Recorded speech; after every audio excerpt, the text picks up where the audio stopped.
According to Plato, the ancient Greek philosopher, self-mastery or self-rule or self-governance, whatever you want to call it, is the ability of someone to be his or her own master. He went on further to say, individuals and groups cannot achieve freedom unless they come together to govern their own pleasures and desires, or else they will end up in enslavement. Is this the case in Nigeria? Is this the reason why we have calls more than ever before for disintegration of this great country called Nigeria? Today, I will be talking about this. And this is what we'll be talking about and discussing today. Welcome to the Nigerian Pride, coming to you from the stable of Diaspora Radio International. I am your host, Lion Olushokumbi. Please remember, you can send in your text. You can call in as well today. The number to do that is just 077-147-80421. So if you're in the UK, you just need to dial 077-147-80421. If you're abroad, you need to add +44. So it will be +44 77147-80421. So that's +44 77147-80421. Welcome and good evening. So, a country was born in 1914 when different parts of the country were basically the north and the south were joined together by the Governor General there of the British colonial government in that area of Africa, West Africa. And the name Nigeria came. Nigeria simply means, some would say Niger area, and that means a dark or black area filled with black people. When this nation was created, or when this, I don't want to call it a nation, this country was created, it was not created on the basis of a nation state. Because from my study of political science, I was made to understand that nation states come together because of what? Coexist. They want to cooperate together because of the need for assured security against both external aggression and internal disorder, to foster unity, to foster progress, economic progress, and better lives for everyone.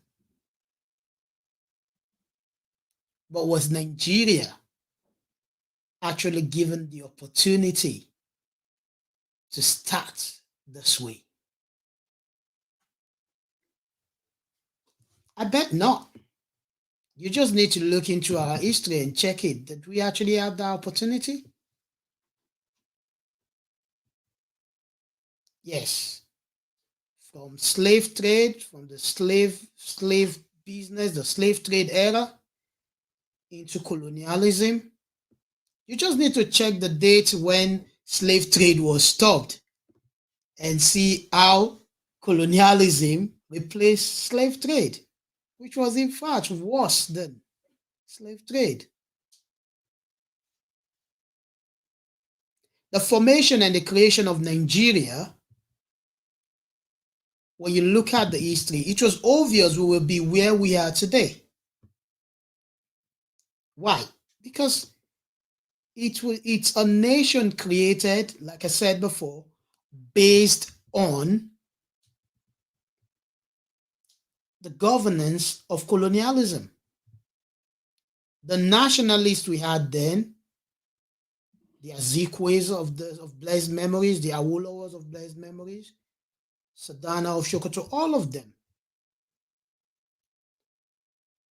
even they themselves identified the fact that they were not given the opportunity to work on the development of Nigeria, of the emergence and growth of Nigeria as a nation. Rather, they started on the foot of a country, just so people join together, and that's it.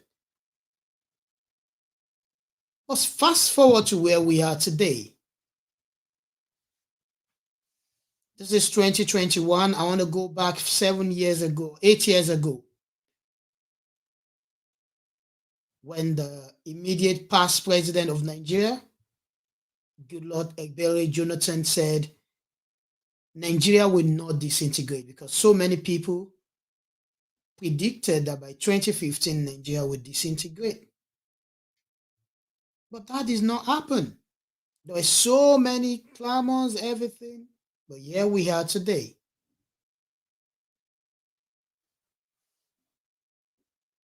8 years from then, with the present leadership we have, people are shouting for disintegration.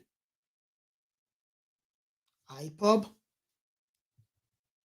clamoring for Biafra, and we have some section of the Yorubas also clamoring for Oodua Republic. But the question is, do we blame them? Why should we blame any Omoluabi asking for self-governance? Or why should we blame any Indigo asking for self-rule for Biafra?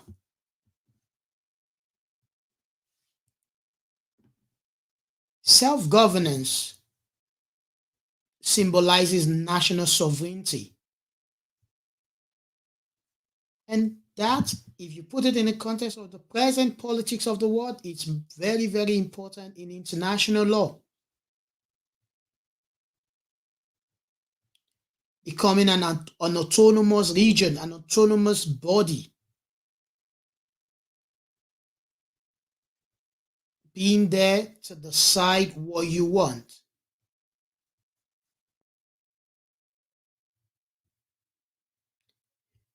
So, the level of insecurity in the country, terrorism, kidnapping, all sorts of political injustices, a lot of people suffering, and yet the leadership seems not to be answering the question. And I will kick on by setting a life example of what I believe the leadership of Nigeria should start doing, by telling a story of what I experienced just last week when I visited the Nigerian house in London. Got to the Nigerian house in London as early as 6:30 a.m. The streets were all too dry.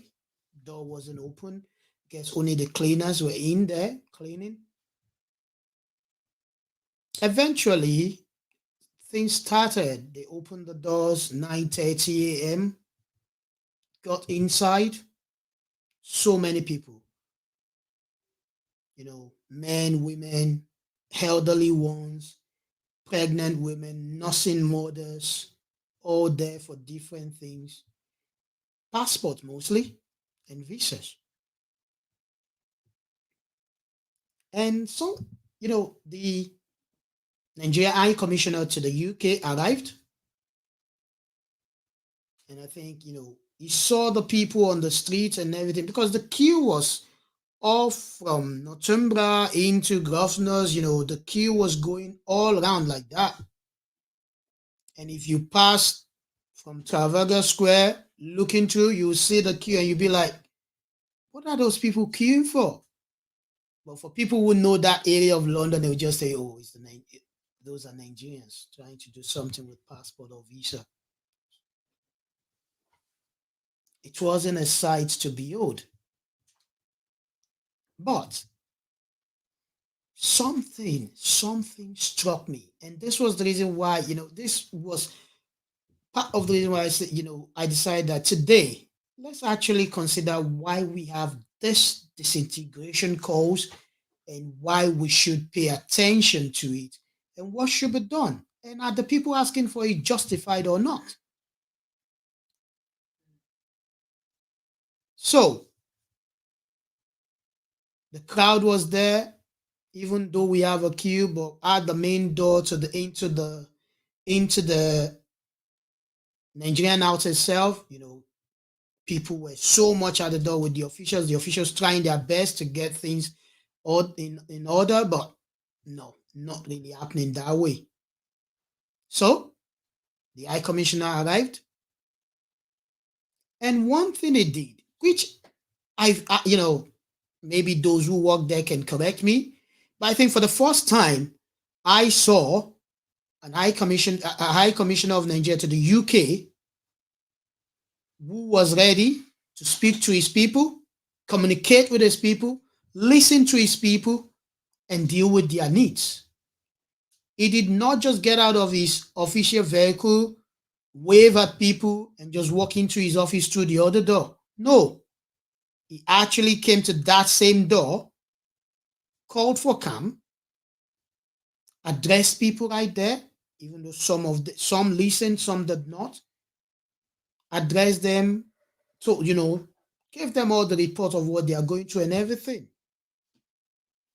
I thought that was it. I thought he would just go into his office.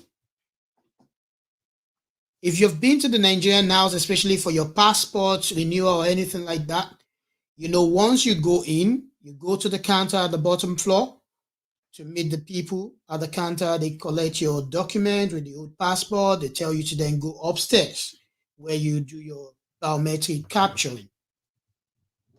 So, went upstairs. He went downstairs there, addressed them as well. And again, he came upstairs to where people were waiting for their data capturing were sitting. And when he came in, there was something different about what he said. And it made me to remember back at home how much we hold on to our culture of respecting elders. You be on the bus, you see an elder, even if you have paid your bus fare, you get up for the elder to sit down. Or you are in the hospital waiting for the doctor to attend to you, an elderly person comes in, or a pregnant woman, or a woman, a nursing mother, you get up for them to sit down. In the room this day, this was not the case. I was standing at the door just trying to advise people where to go. Not that I'm a staff, but I just think wherever you are, as a Nigerian or as an individual, you just need to do something to help people, make life easier for people. So, in fact, some people were asking me, "Are you a staff here?" And I was like, "No, I'm not a staff. I'm just a Nigerian, and I'm just happy to make sure whatever is Nigeria or wherever I go, I help humanity." And he came in there, and he was like, "Why are elderly men and women standing? Why are nursing mothers standing? Why is it that we don't have a section for them to sit down in here?" And right there and then, he addressed the officials in there. The changes happened, everything was done. And then he didn't leave. He stood there, appealed to people, begged them, apologizing for everything that's happened because of the coronavirus and everything. There's a backlog from 2019. They need to clear up, and that's why things are like this, promising that things will get better and everything. He did not just leave at that point. He also gave people opportunities to ask him questions, and believe Nigerians, they will always ask questions. And what I appreciated about him, although I've known him as when I was a young man in Nigeria, as a young boy in Nigeria, I've known him. I've known Honorable Isiaka. But I was happy that, we still have True leaders, actually. He answered everyone's question, even some which are personal questions, some which are even insulting and abusive questions. He stood there, did not show any anger in his face. His body language was so open and welcoming to all the questions. He was smiling and laughing, talking about things, and addressing the issues. And after he left, I tried to sample opinions. And people were happy. They were like, oh no, in my experience, I've not seen an high commissioner who speak to us like this, answer our questions. And it's not as if he was even though his staffs were trying to stop people from asking questions, he was telling his staff to stop them, that the reason why he's in the UK is because of these people.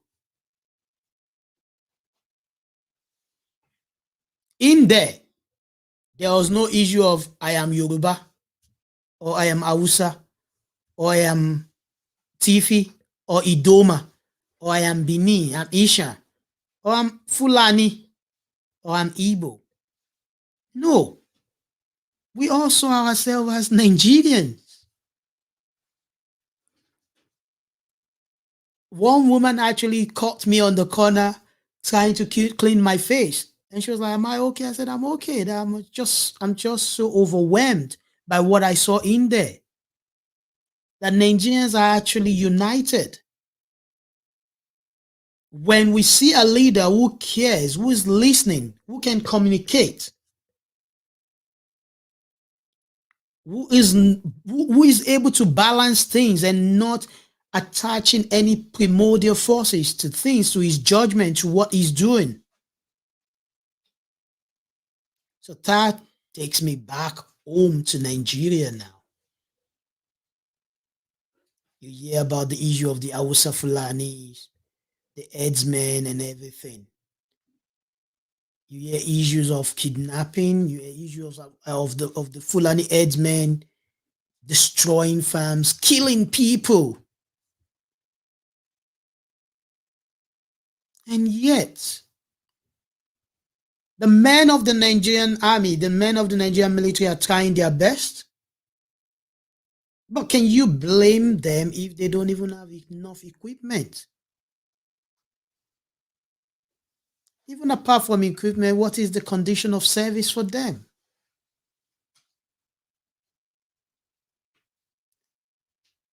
The nation has so much disintegrated into a situation where it's like it's free for all. And the man whom we call the president of the nation sits there quietly, saying nothing.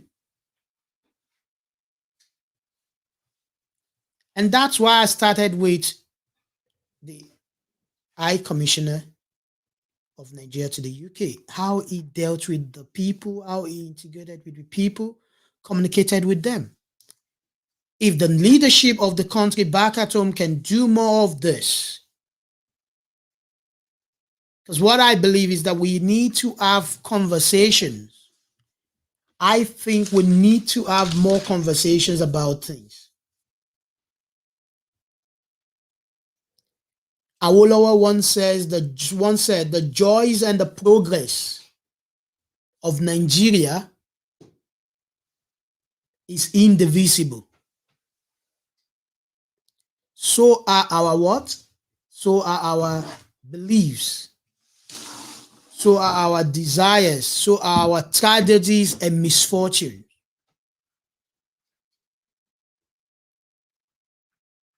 What is happening in Nigeria now is part of the tragedy and misfortune I will refer to. It's something we're supposed to unite together and fight against. But if the leadership of the country, leadership at all levels now, because not only the leadership at the top, but at all levels, religious leaders and captains of industries in Nigeria, all of you, we have come to the point of being sincere with ourselves. We have come to the point where We have to stand up and say the truth and stand by the truth and be set free. You say the motto of Nigeria is what? Unity and faith, peace and progress. Why will Nigeria progress if the unity and faith is failing? If we don't have people who are united and who have faith in themselves? If we don't have peace, how do we progress? Today, people feel that they are being neglected. The people they believe that they are not cared about anymore. Nobody cares about them. Nobody cares. And on that basis, the opportunists, whom, if you are conversant with the history of Nigeria, whom we've been warned of by our nationalists, that yes, they are there. They've given us this independence, but they've programmed us because they know they did not give us the opportunity to form and develop as a nation that we should be. Yet, we got that independence, we celebrated the independence, and then the reality started. And the problem, and that's the one thing, if you don't take anything away today, this is one thing you should take away.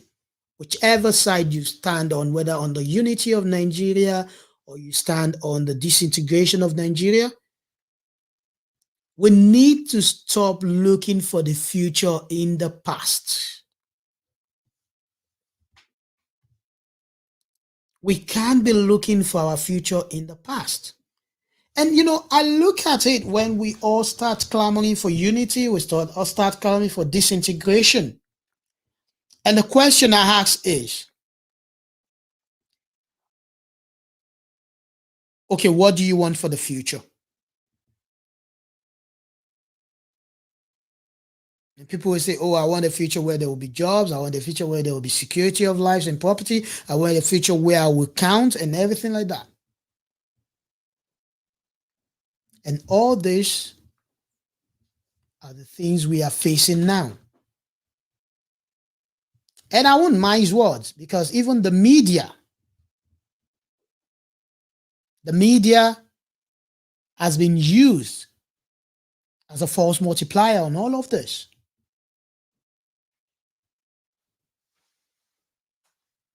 I'm sure many, even living in Nigeria, don't know that even in the United Kingdom, there is a call for disintegration. Scotland, where I am, is asking for self-rule. Not only self-rule, is asking for independence. Even you can talk of the United States, California and Texas wanting to go solo. You can go to some part of India as well. Some area in Kashmir. But one thing is, if the leadership is listening, leadership at all levels, and not only political leaders, like I've said, religious leaders, ethnic leaders, community leaders, family leaders, business captains and leaders, if we can all be truthful to ourselves and act accordingly, then things will move. Awolowo has said a lot of things.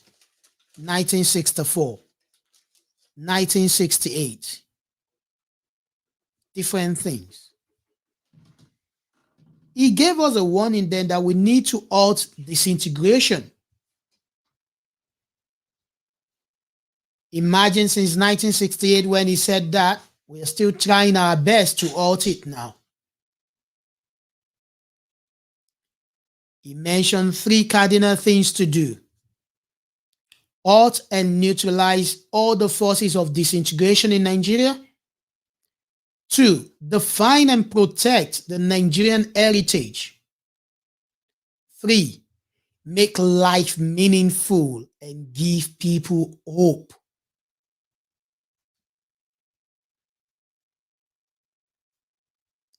All these three cardinal points are reflected in our national anthem and national pledges, which most of us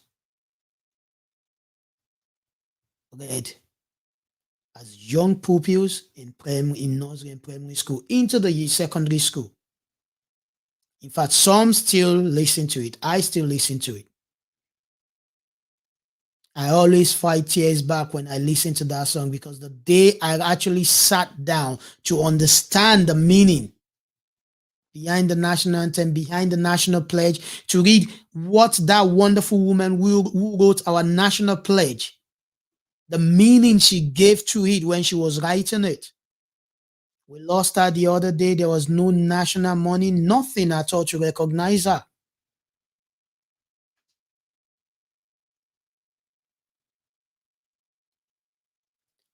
So why do you think people will not think that way? You know, one thing I always tell people is this: you can't blame a president for choosing whoever he wants to work with in the main cabinet from his own area. When it gets to the time of a southerner, let him do the same. Nobody can complain. The only thing constitutionally there is that at least he must choose one minister from each of the states, each of the federating states.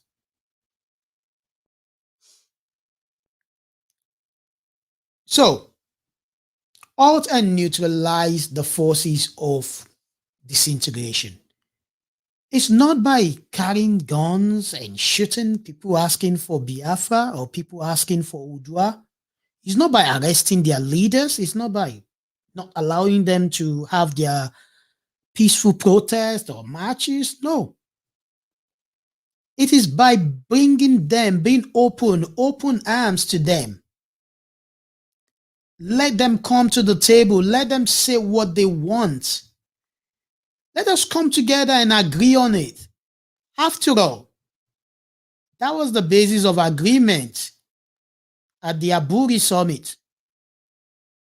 That the Nigerian government, whenever there is an issue, a national issue threatening the heritage of Nigeria, we will come together on a round table and have a chat about it, have a serious discussion about it.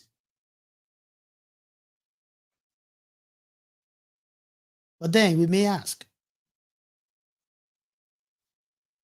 as the present crop of leaders across the board, political or and so on, have they allowed that? Is it when we have those who are traditionalists not even recognized anymore? I mean, those who are traditional believers. Or is it when those who are the Christian leaders or Muslim leaders are preaching against one another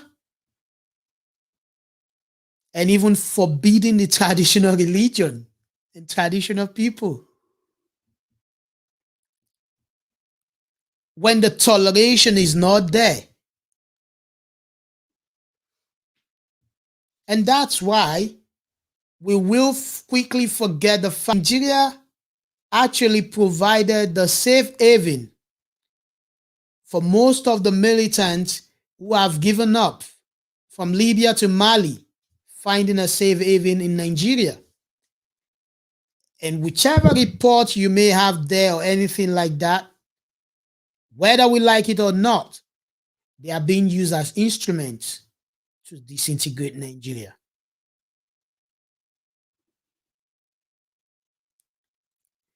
If you see any politician out there or business leader out there blaming the present leadership, the present political leadership of Nigeria for the failure we have now, ask them, what have they done?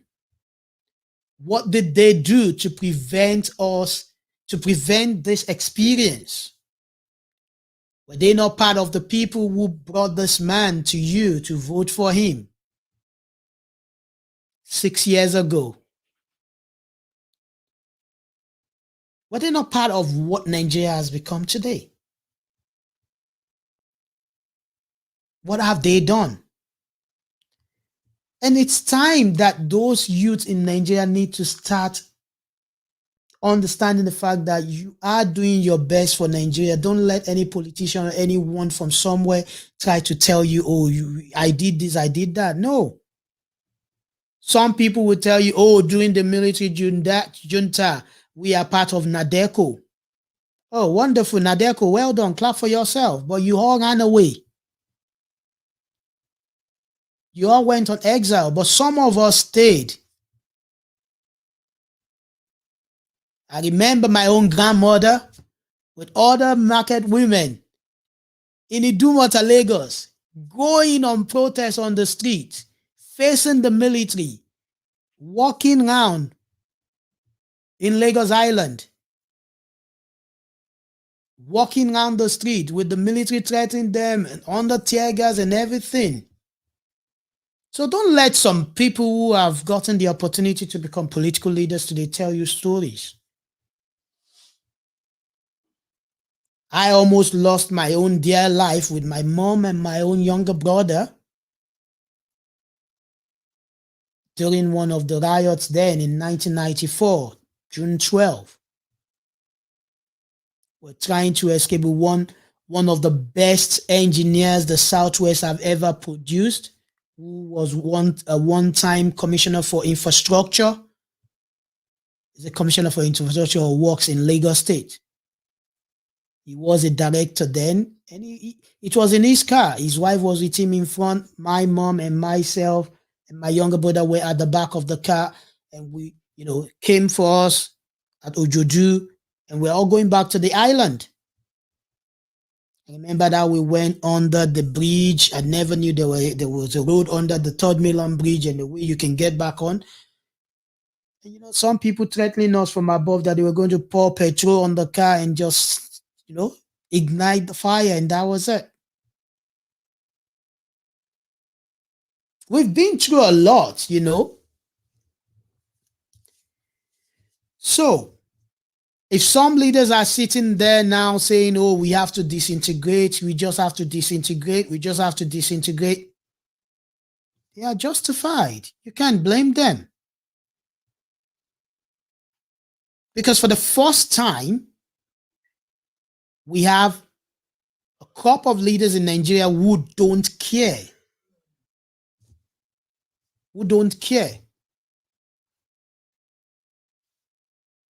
And they do whatever they like. That, we need to start it. So halting and neutralizing the forces of disintegration needs to start with each and every one of us. What have I done to make it a better place? What people outside Nigeria don't understand is that when you get into Nigeria, when you see the way people communicate, the way people move with themselves, you ask the question, but they said people are asking for disintegration in this country. You will see Ifeanyi sit down with Ajala, with Zakari, Fatima coming to serve them Fura de Nunu. Abdul bringing some of his own lovely prepared suya. Adija coming with his own, no, not even Adija now. Awele coming with her own lovely prepared akara. Akamu on the side, moi moi and everything. All mixed together and we eat. And the best example of when you see this is when it comes to Christmas time. When it comes to all the Eids we celebrate. You see all of us celebrating with one another, no divisions. Or when the national football team is playing, the Super Eagles. You see us all hugging one another, shouting Nigeria.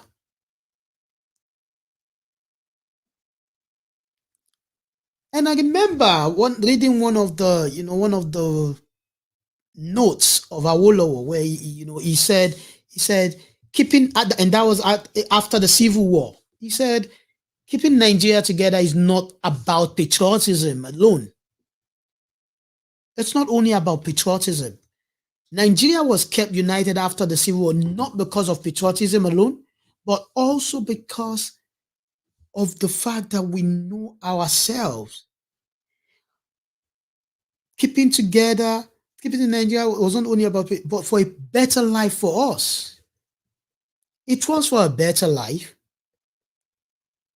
It was not just to say we are patriotic Nigerians. Imagine. I was even listening to Akala yesterday. If for those of you who don't know Akala is a black British rapper and social activist. And he was saying yesterday on BBC Radio 4 on his commentary, he did something on police brutality in Brazil. And then he made the fact that, Brazil has the largest black population everywhere in the world, but after Nigeria. What does that mean?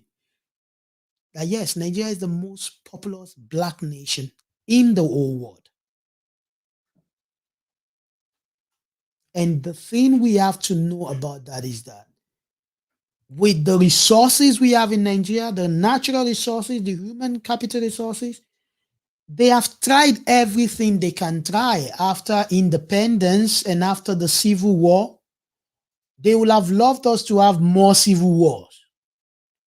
In fact, sometimes, in the development of nations, wars are part of it. So many civil wars were fought in the UK and even in the US before they got to where they are today.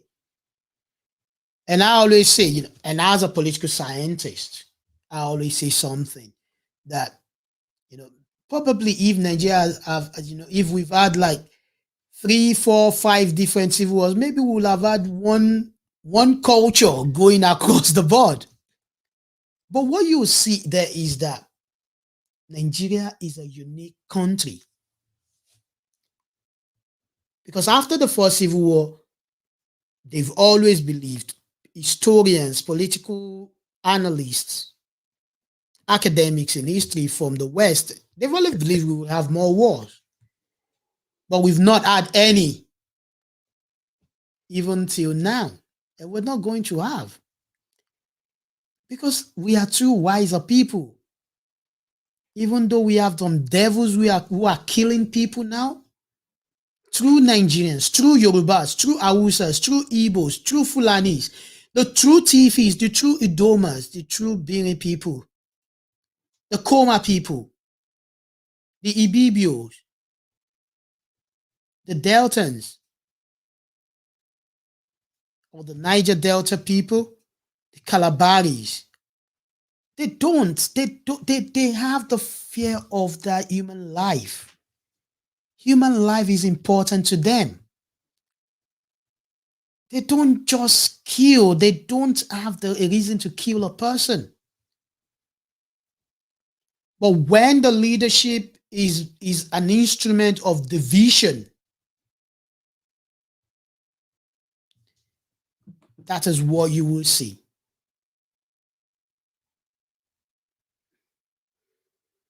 Now that we've had that, you will hear the yawn. You hear the yawn there that, okay, the people who are asking for the Biafra Republic or for the Odua Republic, yeah, they are justified. However, let's come back to where we are. For those asking for Odua Republic, for those asking for Biafra Republic, I have justified you. You have reasons to ask for it. Yes, let alone what is happening now in Nigeria.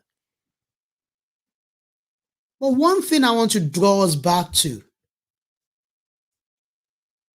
was that during the colonial era, during the fight for independence, none of the leaders, none of all the regional leaders ever referred to their place as non-Nigerian.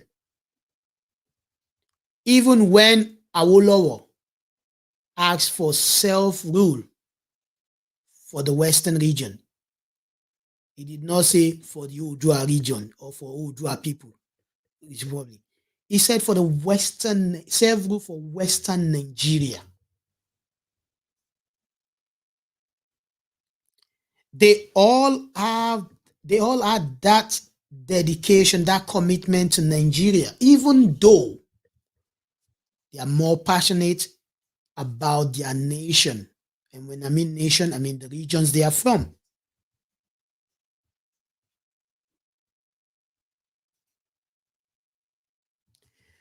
So,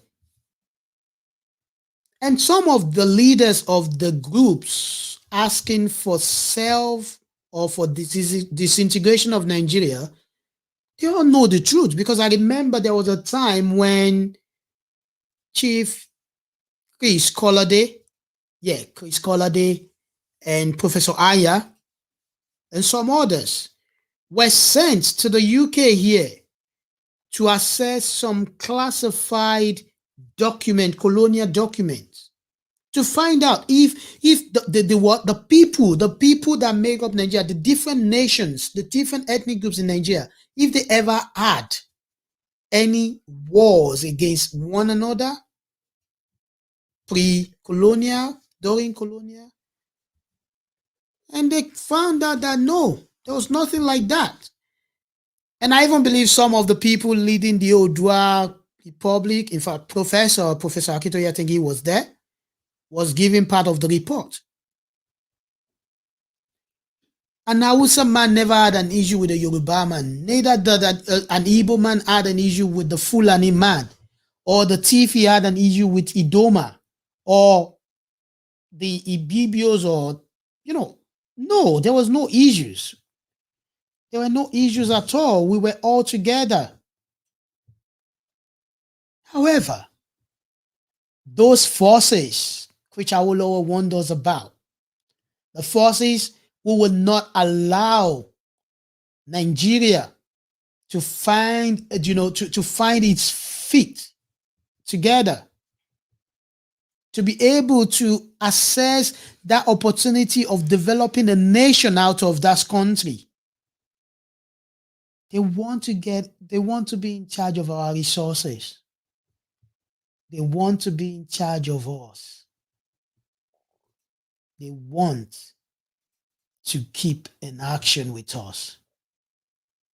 And that's why they are promoting this instrument of division amongst us. Why is it difficult for us to find peace and unity? Why must we carry arms? Yes, you may tell me, well, because the leadership is not paying attention, the police are not doing what they are supposed to do, they are not protecting life and property anymore. But it is the people that will form the basis of what they want for themselves. When I started the program, I started with what Plato said. I can see a lot of comments, different comments. Although there have been no calls in at all, but I've seen different comments coming there. But what I want to say is,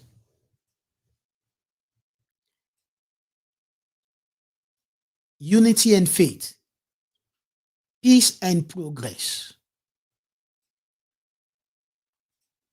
I am a product of Nigeria. I am not ashamed to say it anyway. I have served my country. You may ask at what level, and I'll tell you, yes, I went to tertiary institution, and when you finish tertiary institution, as long as you are under 30 years of age, it is compulsory for you to do a national youth service. And I did that. And I went to Benue State, where I knew nobody.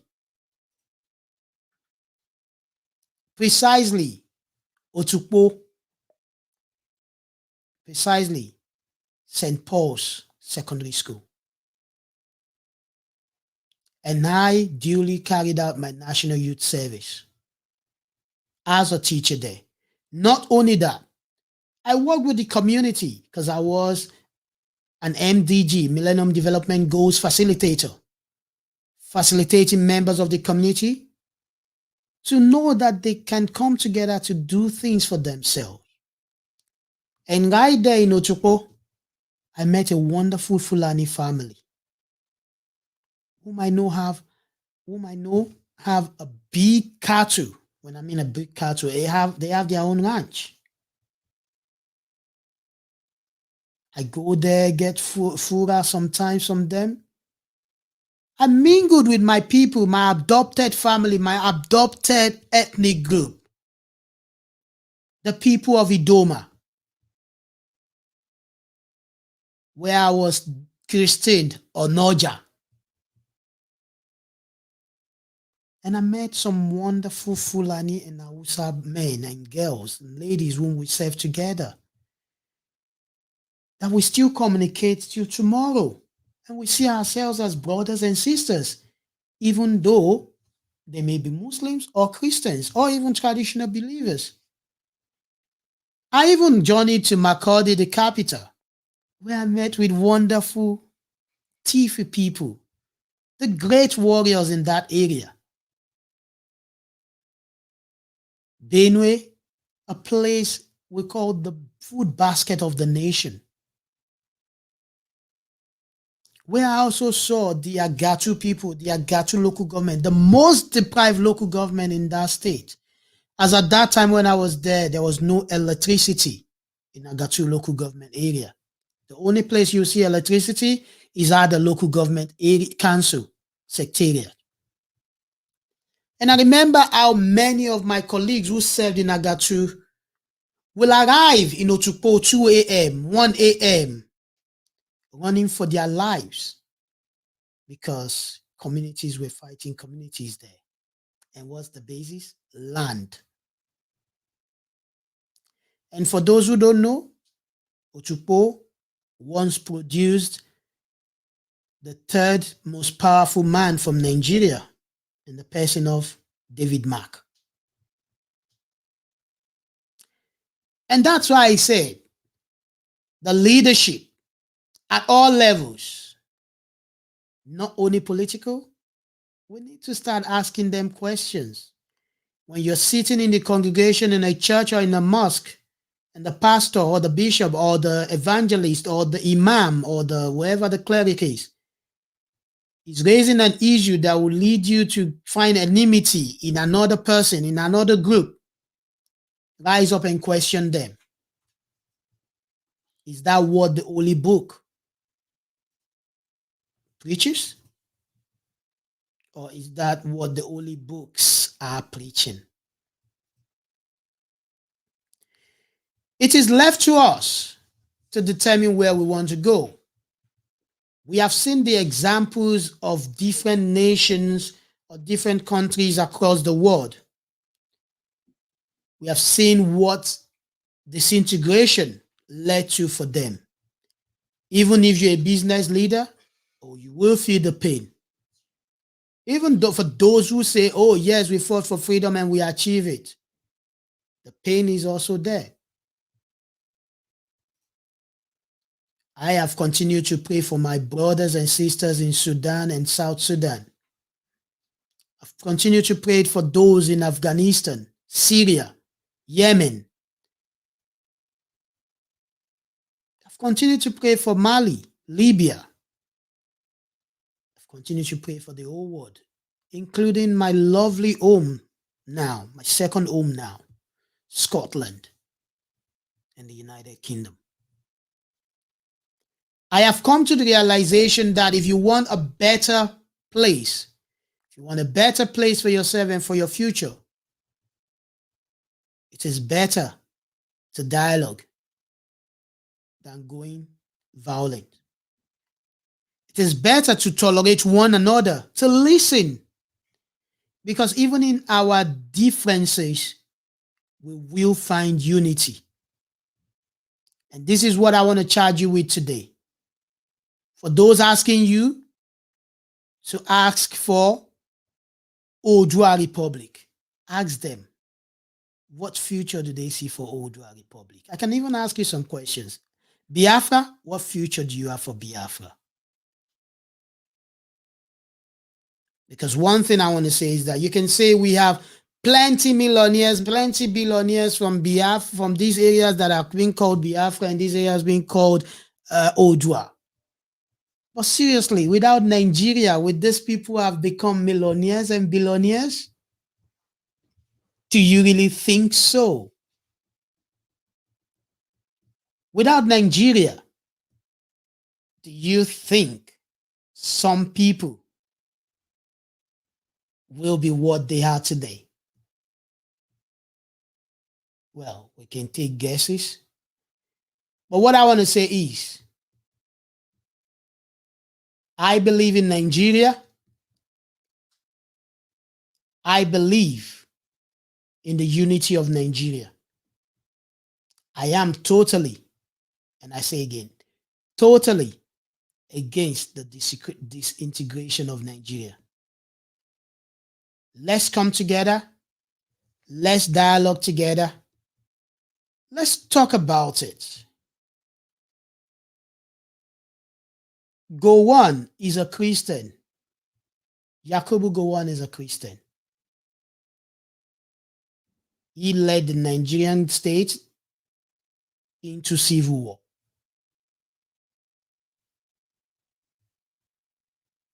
It's not an issue of East Christian Muslim, so don't let people use that for you.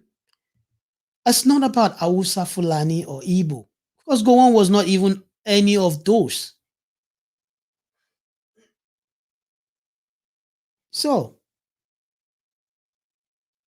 why not? Let us sit down. Because even here in the UK, we all relate as Nigerians.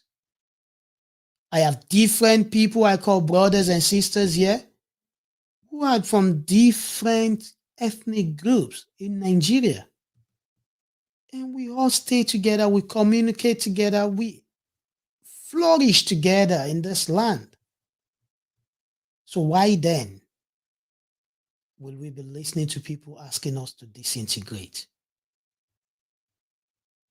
I believe Nigeria will be great. I have never given up on Nigeria. And all the efforts of the heroes past will not be in vain.